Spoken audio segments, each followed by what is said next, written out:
बोले श्री बांके बिहारी लाल की जय।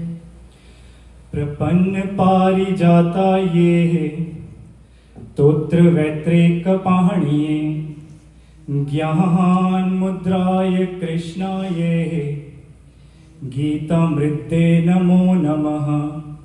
गीतामृते नमो नमः। अखंडमंडलाकारं व्याप्तं येन चराचरं तत्पदं दर्शितं येन तस्मै श्री गुरुवे नमः। तस्मै श्री गुरुवे नमः। वसुदेवसुतं देवं कंसचाणूरमर्दनं देवकी परमानन्दं कृष्णं वन्दे जगद्गुरुं। श्रीकृष्णं वन्दे जगद्गुरुं। श्रीकृष्णं वन्दे जगद्गुरुम्। ॐ नमो भगवते वासुदेवाय। ॐ नमो भगवते वासुदेवाय। ॐ नमो भगवते वासुदेवाय। ॐ नमो भगवते वासुदेवाय। ॐ नमो भगवते वासुदेवाय। ॐ नमो भगवते वासुदेवाय। ॐ नमो भगवते वासुदेवाय। ॐ नमो भगवते वासुदेवाय। ॐ नमो भगवते वासुदेवाय। ॐ नमो भगवते वासुदेवाय। ॐ नमो भगवते वासुदेवाय। ॐ नमो भगवते वासुदेवाय। कृष्ण देवाय। कृष्ण देवाय। कृष्ण देवाय। जय श्री कृष्णा सभी को। मेरा नाम आकाश है और मैं स्वामी ज्ञानानंद जी महाराज का एक शिष्य हूँ। आज उन्हीं की ही प्रेरणा से गीता के 5वें अध्याय कर्म संन्यास योग उसका वर्णन करके आप सबको सुनाने वाला हूँ, जिसमें कि कृष्ण भगवान अर्जुन को कर्म और संन्यास का महत्व बताते हुए मनुष्य को कर्म के मार्ग पर चलकर संन्यास को प्राप्त करने का तरीका बता रहे हैं। मार्ग चाहे जो भी हो, चाहे कर्म का हो चाहे संन्यास का हो, सबसे पहले तो ये विश्वास करें कि वह है, वह पास है, वह साथ है, वह हर पल है, हर क्षण है, वही भीतर है। और अगर वह भीतर है तो मुझे चिंता करने की क्या आवश्यकता। चिंता तो ये करें कि वह मिले कैसे, उसकी कृपा कैसे मिले। संसार के लिए चिंतन नहीं। बता दो प्रभु तुमको पाऊं मैं कैसे। बता दो प्रभु तुमको पाऊं मैं कैसे। बता दो प्रभु तुमको पाऊं मैं कैसे। बता दो प्रभु तुमको पाऊं मैं कैसे। विमुख हो के सन्मुख आऊं मैं कैसे। विमुख हो के सन्मुख आऊं मैं कैसे। विमुख हो के सन्मुख आऊं मैं कैसे। विमुख हो के सन्मुख आऊं मैं कैसे। बता दो प्रभु तुमको पाऊं मैं कैसे। बता दो प्रभु तुमको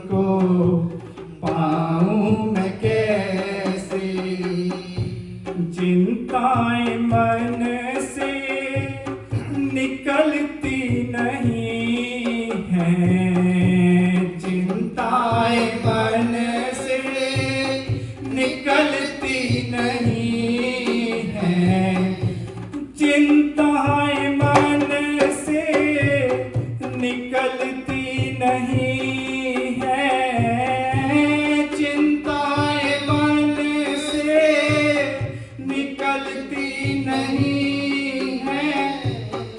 ये चंचल चपल मन मनाऊं मैं कैसे, ये चंचल चपल मन मनाऊं मैं कैसे। विमुख हो के सन्मुख आऊं मैं कैसे, विमुख हो के सन्मुख आऊं मैं कैसे। बता दो प्रभु तुमको पाऊं मैं कैसे, बता दो प्रभु तुमको पाऊं मैं कैसे। कभी सोचता तुमको रोकर पुकारूं, कभी सोचता तुमको रोकर पुकारूं, कभी सोचता तुमको रोकर पुकारूं, कभी सोचता तुमको रोकर पुकारूं। पर ऐसा हृदय को बनाऊं मैं कैसे, पर ऐसा हृदय को बनाऊं मैं कैसे।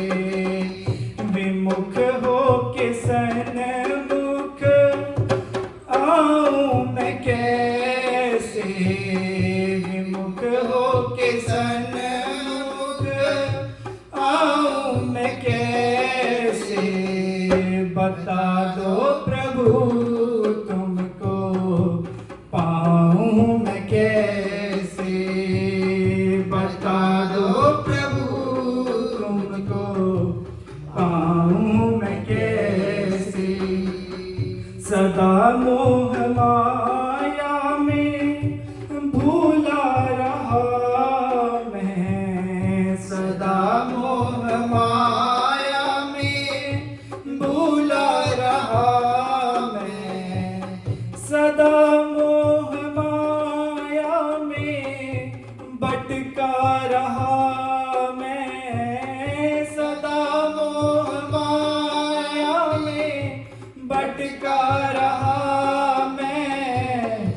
इस अज्ञान ब्रह्म को मिटाऊं मैं कैसे, इस अज्ञान ब्रह्म को मिटाऊं मैं कैसे।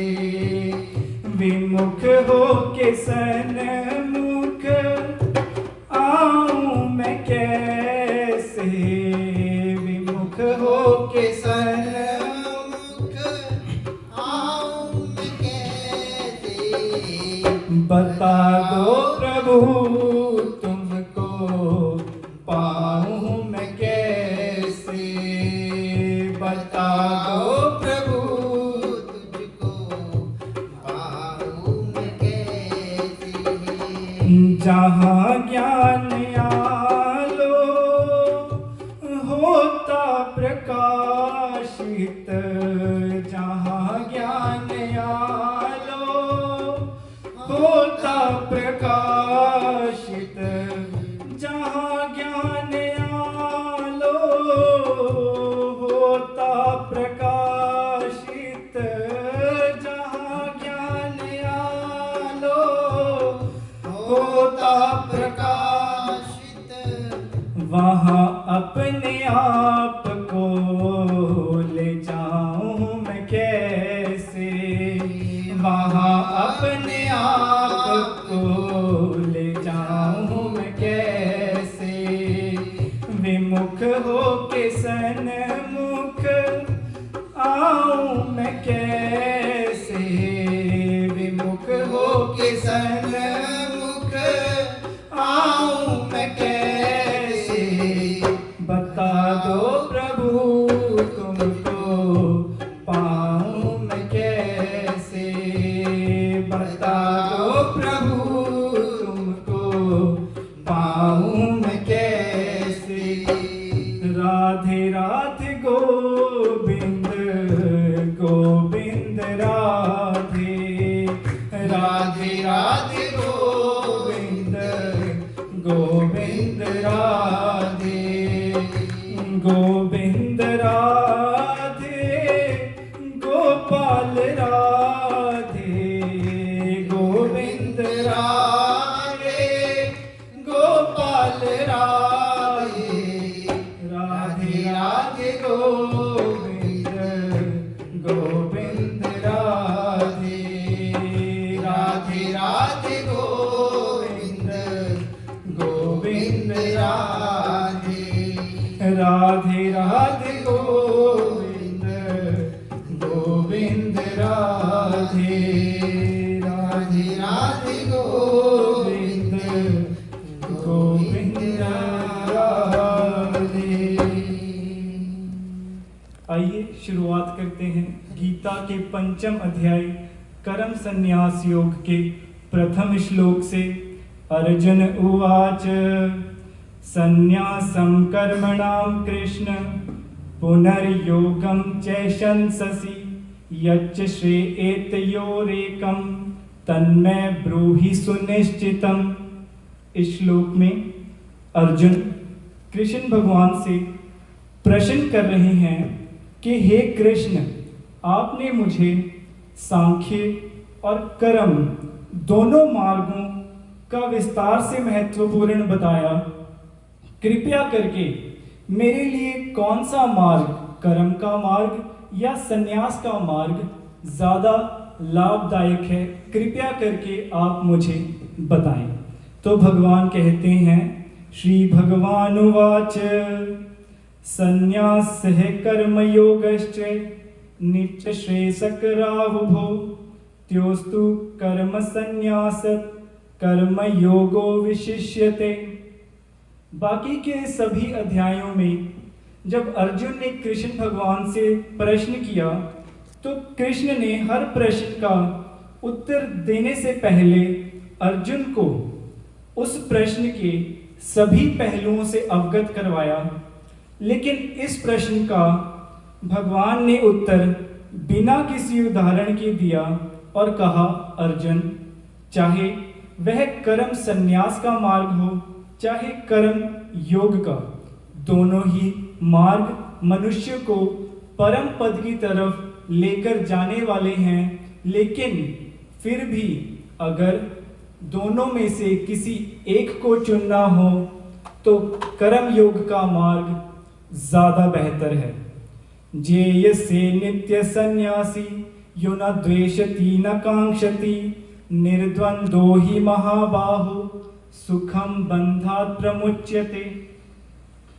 जो व्यक्ति या जो कर्मयोगी किसी से द्वेष नहीं करता या किसी भी चीज की आकांक्षा नहीं करता, वह सन्यासी ही तो है। सभी द्वंद्वों से मुक्त, बड़ी ही विनम्रता से मोक्ष को प्राप्त हुआ सभी प्रकार के विषयों से दूर सन्यासी ही तो कहलाता है। जो व्यक्ति कर्म कर रहा है और सभी विषयों से दूर है, किसी व्यक्ति से दूसरे व्यक्ति से द्वेष नहीं करता, किसी चीज की आकांक्षा नहीं करता या कर्मों के फलों की इच्छा नहीं करता, निस्वार्थ भाव से कर्म करता है, वह सन्यासी ही तो कहलाता है। सांख्य योगो पृथक बाला प्रवदन्ति न पंडित एकमप्यसिति संयुग उभयो विर्दन्ते फलम। वह व्यक्ति अज्ञानी कहलाता है जो कर्म योग या कर्म संन्यास योग को अलग बताता है। जो ज्ञानी है और जो शिक्षित है वह दोनों में से किसी भी एक मार्ग के रास्ते पर चलकर दोनों ही मार्गों के फलों को प्राप्त करता है। व्यक्ति चाहे कर्म करे चाहे संन्यास ले। इनमें से एक रास्ता चुनने पर भी दोनों के फलों की प्राप्ति मनुष्य कर सकता है। यत् सांख्ये प्राप्यते स्थानं तथो गैरपि गम्यते, एकम सांख्यम च योगम च पश्यति से पश्यति। जो परम स्थिति कर्म योग के मार्ग पर चलने से मिलती है, वही परम स्थिति संन्यास के मार्ग पर भी चलने से प्राप्त होती है। जो व्यक्ति कर्म संन्यास या कर्म योग को एक समझता है, उसी व्यक्ति को ही यह संसार वैसा प्रतीत होता है जैसा वह वास्तविक में है। जो व्यक्ति इन मार्गों को अलग समझता है, कर्म योग को या संन्यास योग को, उसको संसार जैसा है वैसा प्रतीत नहीं होता, वह द्वंद्वों में फंसा रहता है। लेकिन जो व्यक्ति कर्म योग और संन्यास योग को एक ही समझता है, उसको यह सृष्टि, यह आसपास बैठे लोग, यह भगवान एक ही नजर आते हैं और उसको संसार वैसा ही प्रतीत होता है जैसा कि वह वास्तव में है, और वह अपने जीवन को कर्म के मार्ग पर चलकर संन्यास को प्राप्त कर लेता है। संन्यास तो महाबाहो दुखमाप्तु योगतः, योग युक्तो मुनिर्ब्रह्मा न चिरेणाधिगच्छति। अर्जुन, संन्यास तभी संभव है जब व्यक्ति कर्म करता है। बिना कर्म किए संन्यास संभव नहीं है। कर्म करने पर ही भगवान को जल्दी से पाया जा सकता है। अर्जुन, कर्म के बिना संन्यास कभी भी संभव नहीं है। जिस प्रकार कोई व्यक्ति सेवानिवृत्त होकर पेंशन के योग्य हो जाता है, वह पेंशन के योग्य तब हुआ जब उसने अपने जीवन के सभी कर्मों को पूरा किया। उसी प्रकार एक व्यक्ति सन्यासी तभी कहलाता है जब वह अपने जीवन के सभी कर्मों को पूरा करता है, अर्थात उसे कर्म करने पर ही भगवान मिलते हैं। योग युक्तो विशुद्धात्मा विजितात्मा जितेन्द्रियः, सर्वभूतात्म भूतात्मा कुर्वन्नपि न लिप्यते। कर्म योगी जिसकी बुद्धि पवित्र है, जिसने अपने मन और इंद्रियों को नियंत्रण में कर रखा है, हर दूसरी आत्मा में सभी आत्माओं का चिंतन या दर्शन करता है, इसीलिए सभी कर्मों को करते हुए किसी भी बंधन में नहीं फंसता। ब्राह्मणाध्याय कर्माणि संगम त्यक्त्वा करोति यः, लिप्यते नासे पापेन पदापत्र विभाम्बसा। जो लोग अपने सभी कर्मों को भगवान को समर्पित कर देते हैं, वह लोग संसार के बंधनों से मुक्त पाप रहित हो जाते हैं। जिस प्रकार कमल पानी में रहते हुए भी पानी को नहीं छूता। कायेन मनसा बुद्धया केवलैरिन्द्रियैरपि योगिनः कर्म कुर्वन्ति संगम त्यक्त्वामशुद्धते। जो लोग अपने बुरे कर्मों का कारण भगवान को बताते हैं, वह अज्ञानी हैं, क्योंकि भगवान कभी भी किसी भी बुरे कर्मों का कारण नहीं बनते। भगवान सभी को सही और गलत की पहचान देते हैं, लेकिन फिर भी अगर व्यक्ति बुरा कर्म करता है तो वह अपने अज्ञान के कारण ही करता है। इसीलिए किसी भी कारण भगवान को दोष देना गलत बात होती है। भोक्तारं यज्ञ तपसां सर्वलोक महेश्वरं सुहद्रं सर्वभूतानां ज्ञात्वा माम शांतिमश्रति। जो भक्त इस बात पर विचार कर इस बात को समझ लेता है कि मेरे किए हुए सारे तपों यज्ञों के फलों का सुख तीनों लोकों के परम पिता परमेश्वर परमात्मा, जो कि सभी जीवों का स्वार्थ रहित मित्र है, प्राप्त करते हैं, वही भक्त शांति का अनुभव करता है।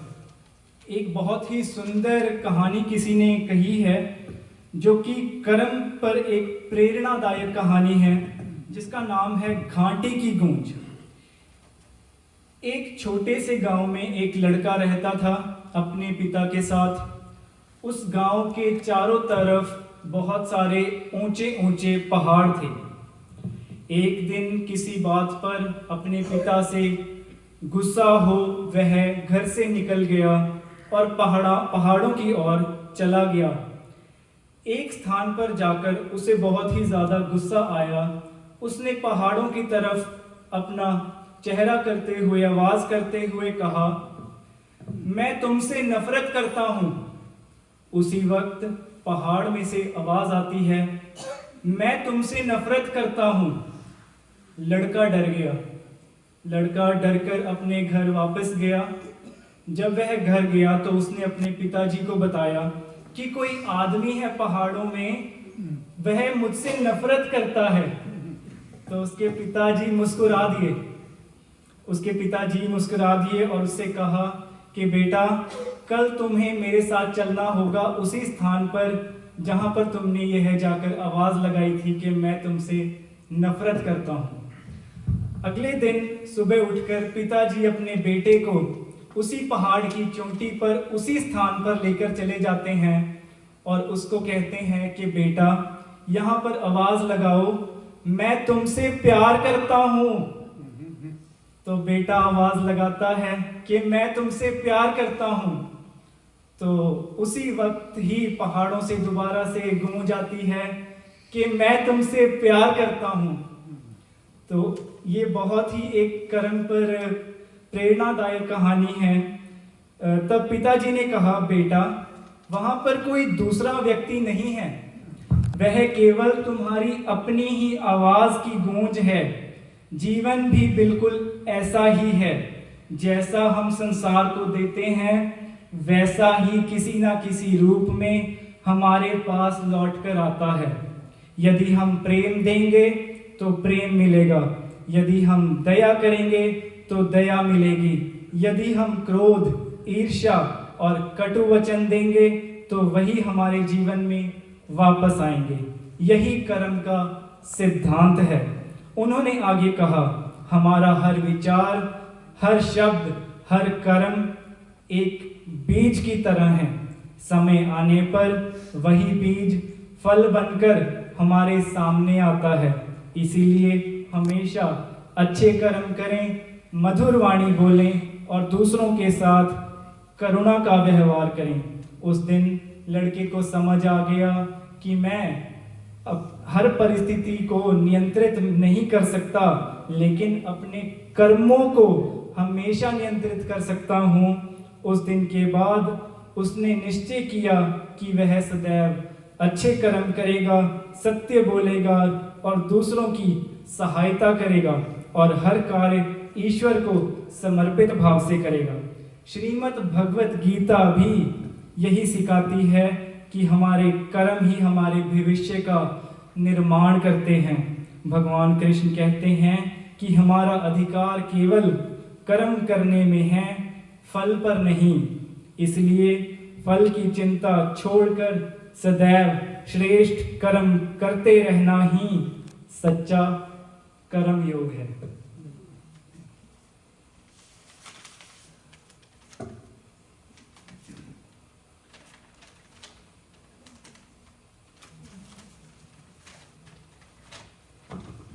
हे कृष्ण, कभी कभी तो समझ नहीं लगता कि तुमसे कर्म मांगूं, भक्ति मांगूं, ज्ञान मांगूं या संन्यास मांगूं।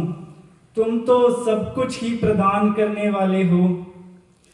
ओ मेरे रोम रोम में रम जाओ, मेरे रोम रोम में रम जाओ, घनश्याम और मैं क्या मांगूं, मांगूं क्या मांगूं हमारी, हे मनमोहन हे गिरधारी, हे मनमोहन हे रम जाओ, घनश्याम और मैं क्या मांगूं, क्या मांगूं घनश्याम, और मैं क्या मांगूं, क्या मांगूं घनश्याम, और मैं क्या मांगूं। क्या मांगूं।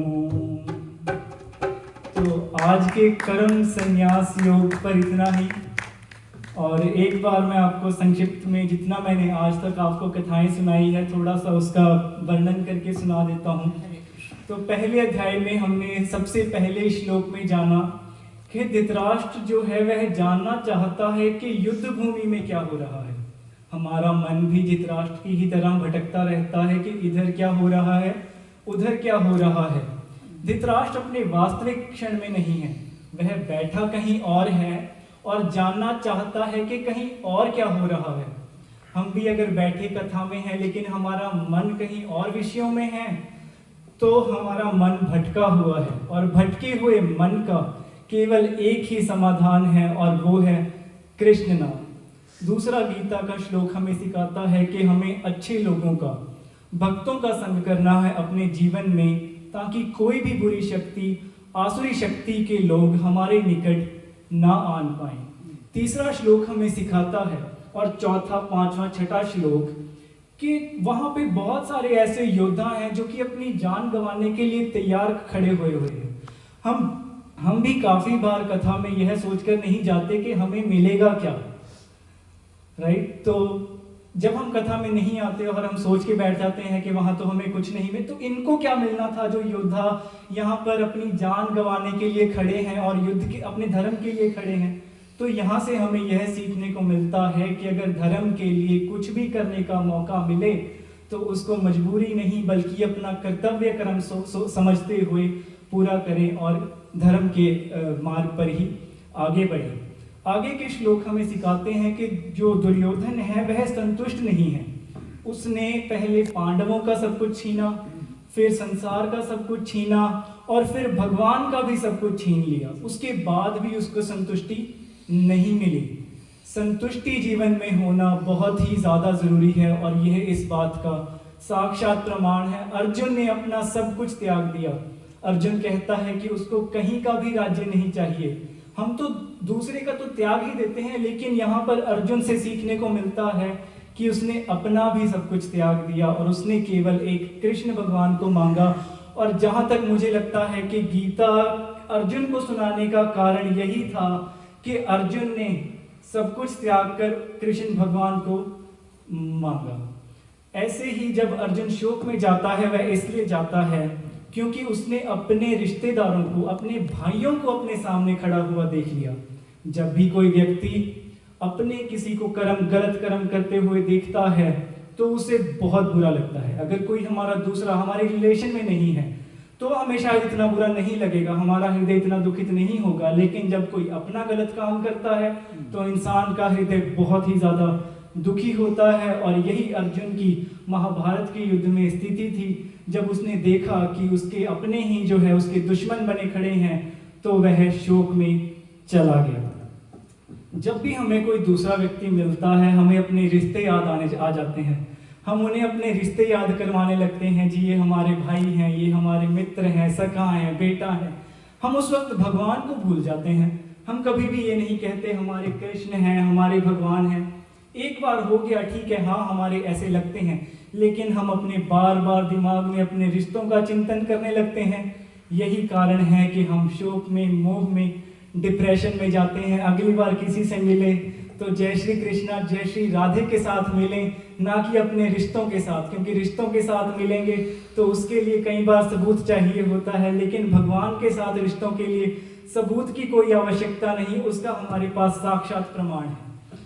तो अर्जुन डिप्रेशन में, शोक में, मोह में चले गया, रोने लगता है, लेकिन रोते हुए भी उसने केवल कृष्ण को मांगा। जब उसने देखा कि भीष्म पितामह और द्रोणाचार्य सबसे आगे खड़े हैं, प्रमुख खड़े हैं, तो उसका हृदय बहुत ही दुखित हो गया और वह कहता है कि वह अपने गुरुओं पर अस्त्र शस्त्र का प्रहार नहीं कर सकता। वह भिक्षा मांग के जीवन व्यतीत करने को अच्छा समझ रहा है। मुझे तो लगता है कि अगर अर्जुन भिक्षा भी मांगता तो वह भिक्षा भी केवल कृष्ण से मांगता और भिक्षा में भी केवल कृष्ण को ही मांगता, क्योंकि ऐसा प्यार और ऐसी भक्ति हमें अर्जुन के सिवा और किसी की देखने को नहीं मिलेगी। आगे के अध्याय में हमें जानने को मिलता है कि अर्जुन बुद्धिजीवी है। अर्जुन केवल कृष्ण की बात को एक कान से सुनकर दूसरे कान से निकाल नहीं रहा, बल्कि विचार कर कृष्ण से बार बार प्रश्न कर रहा है। जैसे कि गीता के हर अध्याय में देखा होगा कि अर्जुन बार बार कृष्ण भगवान से प्रश्न कर रहा है। तो वह प्रश्न कोई ऐसे ही नहीं आ रहे, वह कृष्ण की कही हुई बात पर ही प्रश्न आ रहे हैं। जब कृष्ण भगवान ने अर्जुन से कहा कि कर्म से बढ़कर है ज्ञान, तो अर्जुन ने इस बात को ऐसे ही मान ही नहीं लिया, बल्कि कहा कि अगर कर्म से बढ़कर है ज्ञान तो आप मुझे यह भीषण युद्ध करने के लिए क्यों कह रहे हैं। ऐसे ही एक एक करके अर्जुन के सवालों की क्रम चलता रहा और कृष्ण भगवान उसके हर प्रश्न का उत्तर देते रहे। हालांकि कृष्ण भगवान के पास अर्जुन के हर प्रश्न का उत्तर था, लेकिन फिर भी अर्जुन की बुद्धिजीविता, अर्जुन के एक अच्छा भक्त, एक अच्छा श्रोता होने की पूरी विचार दृष्टि गीता के प्रत्येक अध्याय में अर्जुन के सवालों में झलकती है। गीता का भक्ति योग हमें सिखाता है कि जिस प्रकार एक माता पिता अपने बच्चे का अच्छा सोचते हैं, उसी प्रकार भगवान भी अपने भक्तों का अच्छा ही सोचते हैं। गीता में कृष्ण भगवान ने बार बार अर्जुन को अपना दोस्त कहकर पुकारा। दोस्त कहकर इसलिए पुकारा कि अर्जुन कृष्ण भगवान की बात को, एक एक बात को सुन रहा है। सच्चा दोस्त वही है जो अपने दोस्त की सुनता है, ना कि एक कान से दूसरे सुनकर दूसरे कान से निकाल दे। तो भगवान को केवल भक्त प्रिय हैं, और कैसे भक्त प्रिय हैं वो हमने पहले भी विचार किया हुआ है और उस पर हमने चिंतन किया हुआ है। तो ये सारे क्रम जो हैं, चाहे कर्म योग है, चाहे संन्यास योग है, ज्ञान योग है, ये सब जीवन में इंसान को हर सब कुछ चाहिए। केवल कर्म से नहीं बात बनेगी, केवल भक्ति से बात नहीं बनेगी। इंसान को अपने जीवन में हर योग को अपनाना होगा, लेकिन जो सर्वश्रेष्ठ योग है, जो जैसे कि कर्म संन्यास योग में कृष्ण भगवान ने बिना किसी उदाहरण, बिना बात को इधर उधर किए सीधा कहा कि कर्म योग ही सबसे बेहतर है। तो आप भी अगर किसी एक मार्ग को चुनना चाहते हैं तो कर्म योग के मार्ग को चुनें। आज के अध्याय के लिए इतना ही। अगली बार हम गीता का 11वां अध्याय विराट रूप दर्शन वो हम अगली बार करेंगे। जय श्री कृष्ण, जय श्री राम।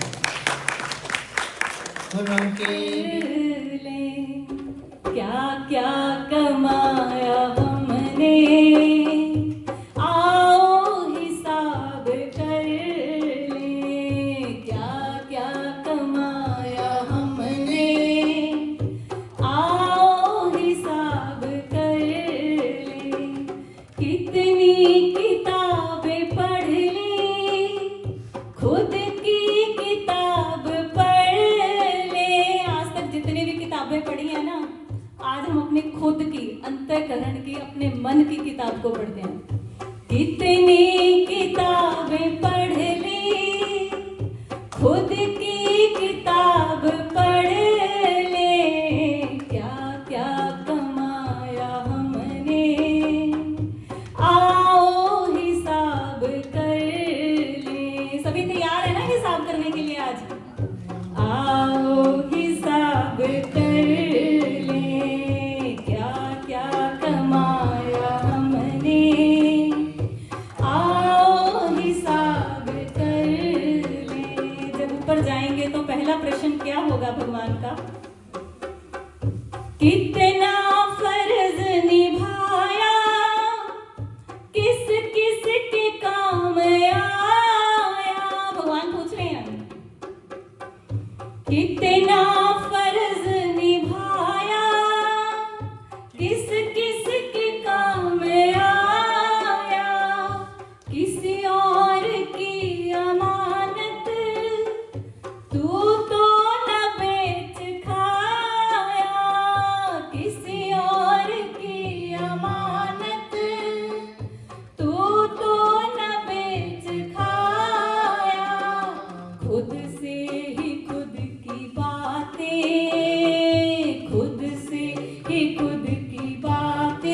सारी बातें हमने अपने मन से अपने आप को उत्तर देना है। खुद से ही खुद की बातें आओ जनाब कर लें, खुद से ही खुद की बातें आओ जनाब कर लें।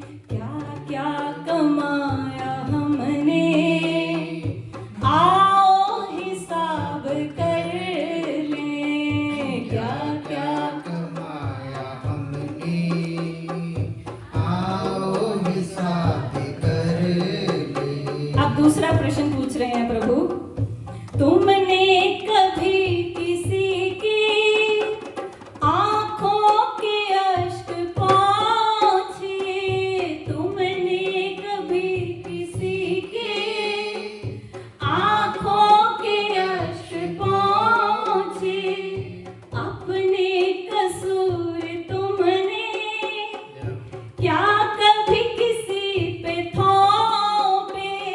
कभी कभी तो ऐसे होता है कि कसूर हमने किया होता है बट हम एक्सेप्ट नहीं करते, हम कोशिश करते हैं दूसरे के मोढे पे तलवार रख के चलाने की, कि दूसरे के ऊपर थोप देते हैं।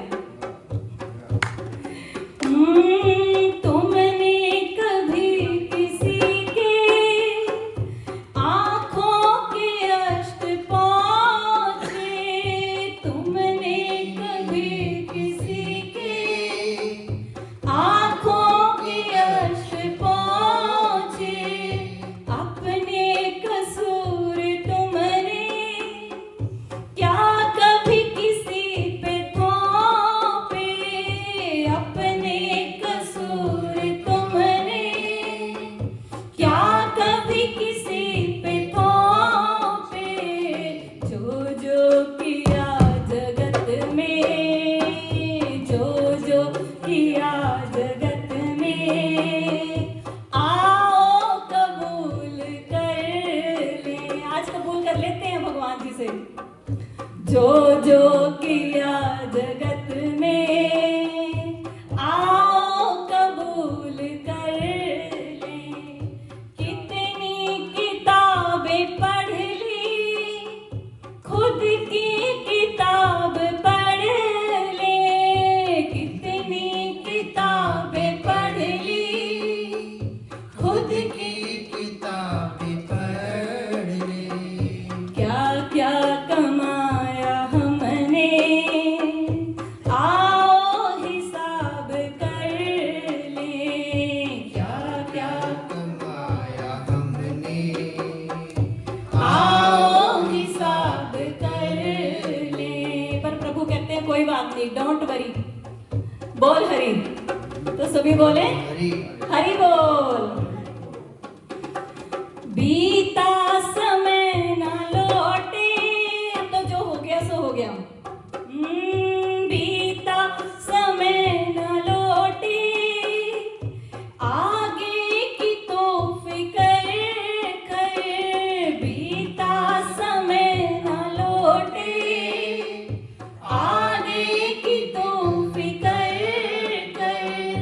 जितना बने बना ले, जीवन प्रभु का बन कर। जितना बने बना ले, जीवन प्रभु का बन कर। खाते में गर है खाता, खाते में गर है खाता, भक्तों कमाई कर लो। खाते में गर है खाता, भक्तों कमाई कर लो। क्या क्या कमाया हमने आओ हिसाब कर लो, क्या क्या कमाया हमने आओ हिसाब कर लो। अब इस खाते को भरना कैसे है? अब तक तो हमने अपनी जो कमाइयां की, अब अपने मन को हमें खुद को पता होता है, लेकिन भगवान ने कहा कि डोंट वरी, हरि बोल। तो हमने अब हरि बोल अपने नाम जप से अपने इस खाते को भरना है। कैसे भरना है? राधे राधे गोविंद गोविंद, राधे राधे राधे